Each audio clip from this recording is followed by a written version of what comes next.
The funding for this video is provided by the amazing members of my Patreon. Also contributions from viewers like you. Thank you. Yeah, I started from PBS Kids. What you gonna do? Fight me? Anyway, roll the video. Last summer, when Space Jam 2 was being talked about, it had been revealed that Zendaya had been casted to play Lola Bunny. Not a problem. But I found out that Kath Sosi, who was the original voice of Lola Bunny, who also is the voice of the Queen Lil DeVale herself from All Grown Up, was set to be in the new movie. Like, she literally had her fucking lines recorded and everything. But in production, she was replaced by Zendaya. That bothers me. Now, I think Zendaya is a phenomenal woman. I am not sitting over here trying to hate on her or anything like that, because her fans think anytime you give her some kind of criticism, you are hating. I'm not hating on her. I've been a big fan since the Shake It Up days. But I will bring up two other actors to help prove my point that I am trying to get across. First, I will be bringing up Jalen Barron, who's an actor. You may be familiar with her in that Horse Girl show on Netflix. And she was also Gay Duncan's girlfriend on Good Luck Charlie. Or if you want to see something a little bit more rated R, you know her from Blind Spotting and Shameless. Zendaya and Jalen share one thing in common, is that they both have one voice acting credit. And I didn't even realize this was her, because Jalen played Esther, the token black girl of Man 12 Forever, along with many other characters within that series. Now, the last person I want to bring up, maitreyi from Never Have I Ever. Plenty of people are familiar with her playing Davy in Mindy Kaling's Never Have I Ever. And most recently, she was the voice of Priya in Turning Red, and she is also a part of the new My Little Pony film. Also, I do want to briefly mention that maitreyi is a fan of animation, as she did briefly mention that she did want to work in the animation industry before in one of her interviews. Now, all three of these women have done live action film before they have ever done voice acting in their careers. Why am I so irritated with Zendaya as Lola, but not Jalen as Esther and maitreyi as Priya? Because if you look at all three of these performances, and then you look at all three of their social media followings, and then also knowing what happened in post-production with Space Jam 2 and how Zendaya ended up getting the role, you can tell who was casted for the sake of being famous, and who was casted because who was the best fit for the character and story. I didn't see Jalen when she played Esther, I saw Esther. I didn't see maitreyi when she was playing Priya, I saw Priya.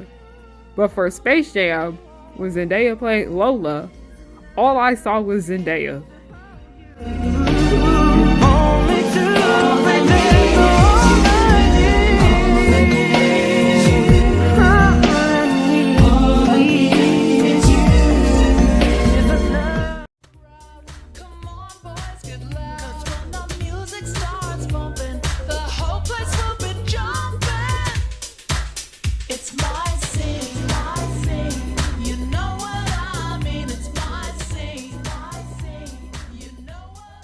Hey y'all, it's Harriyanna, and welcome back to the pirate ship, also known as Harriyannahook's pirate ship. I am the captain. You are not my first mate. I don't got no first mate, because you want to know why? Come a little closer to the screen so you can hear me clearly. Nobody's worthy of being the first mate. Hi, hello, how are you guys doing? My name is Harriyanna, and I like to make content based off nostalgia and family and children's entertainment and all the issues that I find within those spaces. Now, before we go into today's subject matter, because y'all did not watch my boundaries video, I am gonna insert it right here, and then I will be back with today's video. Okay, goodbye. I'll see y'all again in 2 minutes. This will be my last time saying this on my channel, but if you cross my boundaries yet again, I will block you. No ifs, ands, or buts about it. Again, for like the 40th time, please respect my boundaries. The first point that I would like to make is that I do not want to talk about Ever After High. No ifs, ands, or buts about it. Please stop. All your comments will go straight to review, and I will block you. And this goes for the Winx Club as well. Next, I make it clear what my niche is. I literally say it at the beginning of all my videos. I say nostalgia, family, and children's entertainment. Now, I feel like I need to be a little bit more specific when I come to the subject of nostalgia. When I say nostalgia, I mean nostalgic for me. That means anything in the older demographic past the age of 2015, all right?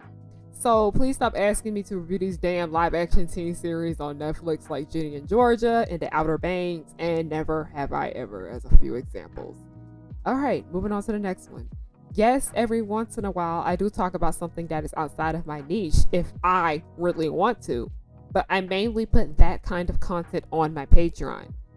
But not all the time because I don't want to take away from the focus of my channel. That's why you'll see more of me talking about mainstream stuff over there than over here. The people who really will want to see it will pay and they'll go over there. I understand not everyone can afford Patreon, but I do that because I don't want to change the direction and the point of my content. Like when I did make that video about Don't Toy With Me, Miss Nagatero, and when I talked about Cassie Howard from Euphoria in my video about white woman tears, because I just so desperately wanted to get that off my chest because it has so much to do with the video. But when I make these kind of videos and you guys get on me to talk about these things more and more outside of my niche, and no, I will not be making a second channel to talk about these things like some of you have recommended before. I am going to stop it altogether and just start putting this on my Patreon if you guys just won't understand that these videos are not going to always be here. Next, if I have a video that is Patreon only and you tell me to post it publicly on YouTube, you're blocked. Next, say something rude about my teeth, you're blocked. And yes, I did not want to do this, but you guys have kept overstepping my boundaries. I continue to enforce. This has been an issue for the last 2 years. So from this point forward, I will no longer be saying anything, just blocking. Okay, now back to the video. Voice acting and just animation in general is something that I am very passionate about. And this is something that's just been annoying the fuck out of me for years. And even more so now with what is going on with New Deal for animation. We won't shut the fuck up about New Deal for animation because we need a new deal for animation. Now, from this point forward, I will be no longer bringing up celebrities and voice acting anymore. I may, out of anger later on, we'll see, but there's already an entire video dedicated to that already, and it was created by Dog Eat Dog. They made a great video about it. Check it out, and I will have the link to that down below. The voice actor autograph con situation. Okay, let's get into it. Now, we all love a great con. It's the only place where it's like acceptable for a grown adult to be walking around with squishies and stuffed animals and dressed up like a superhero or whatever the hell you want it to be for that day. Speaking of cons, please, can y'all start wearing deodorant? Like, can you wash your ass before you come? Like, please stop fucking up Artist Alley in the game room. We can't take it no more. Take a bath before you come. Cons are conventions that are dedicated to, but not limited to, things such as Western animation, anime, superhero films, video games, art, TV, and comic books. And when it comes to cons, many of the guests at these events are voice actors. They are there to take pictures with their fans, give autographs, hell, even do a voice memo if that's what you want. But one thing fans always ask themselves when they find out about what comes along with having to get these photos and pictures and autographs. Why the fuck do I have to pay for an autograph? Why the fuck do I have to pay to take a picture with another person? And why the fuck do I have to pay my favorite voice actor $60 fucking dollars to say my best friend's name? I literally have 7 words for you, my guy.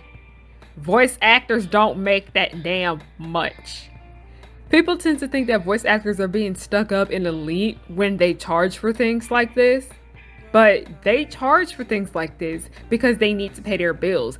This isn't the only kind of place that voice actors charge for autographs, because many of them have websites where basically they have a section where you can go down and say, I would like to purchase an autograph. They'll sign an autograph and mail it to you, okay? This is how they gotta make their bread in order to get bread. Voice actors charge because they need to pay their bills. They need to keep the lights on. They need to put food on the table. They need gas in their cars. They need to make a living because their jobs, their passion, their livelihood does not pay them enough. When people hear the word actor, the first thing that comes to their mind is people that we physically see on TV and movies. And also, when people hear the word actor, they assume people that have massive, massive loads of money. And I'm gonna let y'all know right now, as somebody that is an actor currently in school and everything like that, the salary for a film actor is not the same as the salary for a voice actor or a theater actor.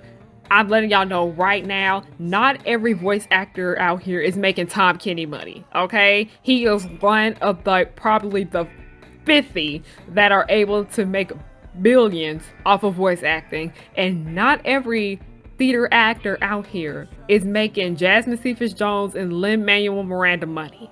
It's just not realistic, okay? Reba Bird, the voice of Rose Angelica in Miraculous Ladybug, announced that she would be leaving the series.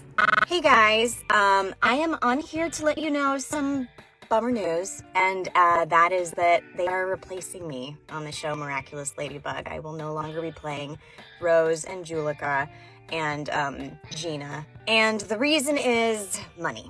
Miraculous is one of the most successful, well-known shows I have ever been on, and it is also the show that has paid me the least. Not only that, but production has gone out of their way to divide the cast by giving other people different rates and then making them sign NDAs to promise they won't talk to us about how much they make, which is not normal. So I told them that I needed a raise, a very reasonable raise, and they refused, and I refused to jump onto season 5 without that raise, and so they said that they will recast me. I'm bummed to be done with the show, but I can't sacrifice my integrity. And ultimately, this is a job, and I need to be compensated fairly for the work I do. I don't do this to volunteer. I think there will be a couple other actors who will also be replaced for this season, but some of that remains to be seen. Thank you, guys. Reba was not the only person that announced that they were leaving Miraculous Ladybug, because the new voice actor for Saban and the voice actor for Andre Bourgeois announced that they will be leaving as well. And because of this, it resulted in it being a trending topic on Twitter, where basically all the Miraculous stans came out of the woodworks to drag Jeremy Zagg's cheap ass to hell and back for not wanting to pay them what they're worth. And you know what? It worked. She now is getting the rate that she deserves along with the other two, and they will be staying. We should not have to do that. They should not have had to do this. Voice actors are paid like shit for having to do so much. Like, they are literally in the show playing 3 characters. Like, literally, Reba plays like probably 4 different people in this series. Voice actors, as I mentioned earlier about Jalen Barron, she wasn't just playing Esther, she was playing numerous other side characters as well. And because of animation being so over the top, along with you doing different voices, and you have to be extremely cartoony and out there with your vocal cords because your face isn't being shown, there's a lot more straining on the voice. Hi. Okay, so here's the deal. My audio ended up getting fucked up, so in order for me to get this video completed tonight, the rest of it is gonna have to be face cam. I originally really did not want to do face cam because I was just not in the mood, because, you know, people are mean, but I can't keep neglecting my homework. I am a college student. I balance back and forth work and working somewhere else and YouTube and school. So the rest of it is gonna be face cam if I want to get this shit done tonight. But briefly, as I mentioned how the producers of Miraculous Ladybug was getting dragged to hell and back for not paying their voice actors, Crunchyroll and Funimation have also been getting dragged for the exact same reason. And I'm gonna read you guys an excerpt from an article that I have found that debunked the entire situation with anime voice actors getting paid absolute ass crack. Sarah Sakura, known for her voice work on video games SMITE, as well as anime such as Rumble Garden Doll, Log Horizon, took to Twitter to explain why current rates offered are unacceptable to her.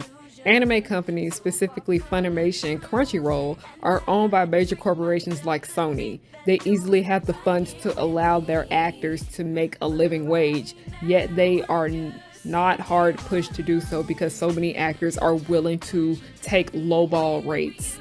Several voice characters known for their voice work on major anime dubs have been taken to Twitter to complain about their pay rates, when some calling for more unionization efforts to ensure fair treatment. There have been claims that Crunchyroll is exploiting their voice talents, underpaying them while not providing any other benefits. Now the next point I want to bring up is how adults just do not take animation seriously, and it's not even just adults, it's just children as well. It's just society in general. And the example that I would love to use to get this point across is Sausage Party. When I was 17 years old, I saw Sausage Party opening weekend with my sister and her friends. Older sister, by the way. And as I was in the theater, there was just something so disturbing that I have noticed. There are so many kids that appear to be under the age of 10 in that theater. Like, there literally is a full-on orgy scene in this film, and kids should not see that. And I really do blame the parents. What I didn't understand about so many children being exposed to Sausage Party is that the R rating was there. It was plastered on the screen. I don't know about y'all, but before I watch things, I check the ratings. When I was younger and my parents were going to the movies and they brought me along, they checked the rating. If it was rated R, they did not take me in there. The R rating for Sausage Party was there. It was prominent. But because it was an animated movie, they assumed that it was for kids. The reason so many parents thought it was okay for their children to see this is because the first thing they saw was a cartoon, and they assumed, oh, it's a cartoon, cartoons for kids, they can look at that. No, you wouldn't let your kid watch hentai, but you let your kid go see Sausage Party? It's the same thing. Because I remember this was a big issue with Fritz the Cat at one point, where people thought it was okay for kids to look at that because it was animated. Absolutely fucking not. Parents do not take animation seriously unless they want to be homophobic and transphobic when they see LGBTQ representation in kids' animated series. And two kids in the Proud Family having two dads. But they didn't see an issue with Agent Honeydew from Dexter's Laboratory dating the monkey. Yes, that was a thing. I love Agent Honeydew, but why was her fine ass dating the monkey? I just can't get behind that. Dexter's Laboratory writers, what were y'all on? And the sad thing about all of this is that this is just the reality of the animation industry. Nothing about this is gonna change until we as a society, and when I say a society, I mean people that are not animation fanatics, see animation as a medium and not a genre. I'm letting you know now, Secret of Kells and Shark Tale are not in the same film drama. I don't care what nobody says. That is not the same kind of movie, okay? Animation is a medium, not a genre. And what frustrates me the most when it comes to animation and the way adults view it is that I noticed that so much of the celebrity voice acting, I said I wasn't gonna bring it up again, but I'm sorry, I just have to get this off my chest because I'm angry. So much of the celebrity voice acting, parents are the reason why this is in that. Because a lot of times parents do not want to take their kids to go see animated movies because it doesn't capture their attention, because they just see animation as kid stuff. So if they find out one of their favorite actors is in an animated film, they're going to be like, okay, there's something here for me and there is something here for my kid. My kid has the animation and I have Will Smith dressed up looking like a damn shark with Angelina Jolie looking a hot ass mess as a fish.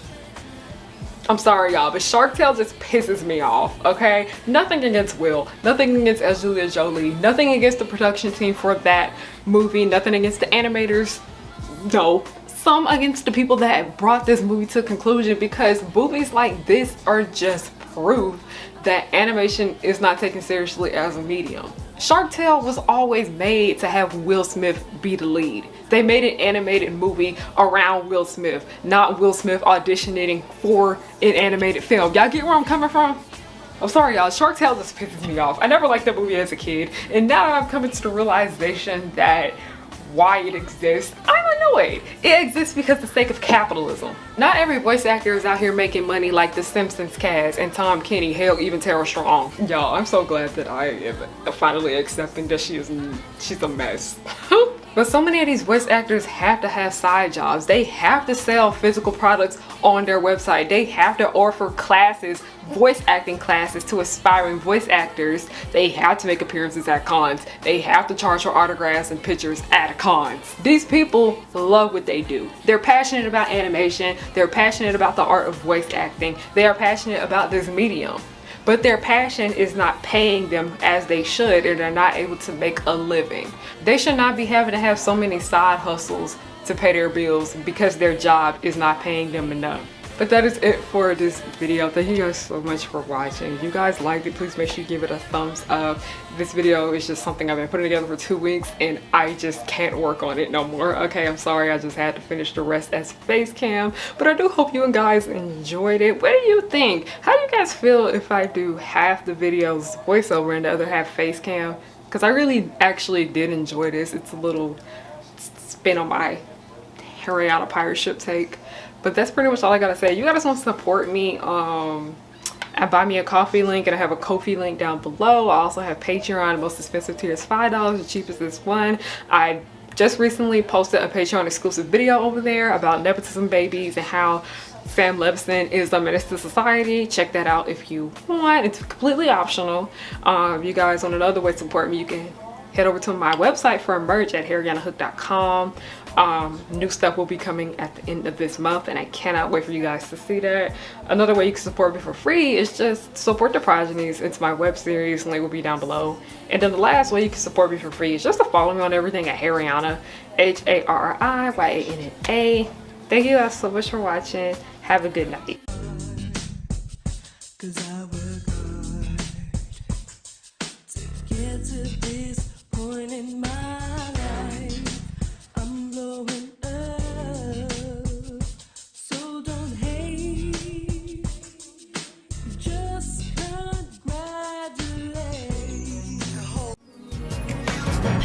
Girls will just blow your mind. Buttercup like villains 3 at a time. Bubbles will smile while kicking your butt, and Blossom will lead them out of their rut. Cherish and Powerpuff, 2 of a kind. Both wanna save the world before bedtime. From Townsville, Memphis, New York to LA. The Powerpuff Girls are just here to stay.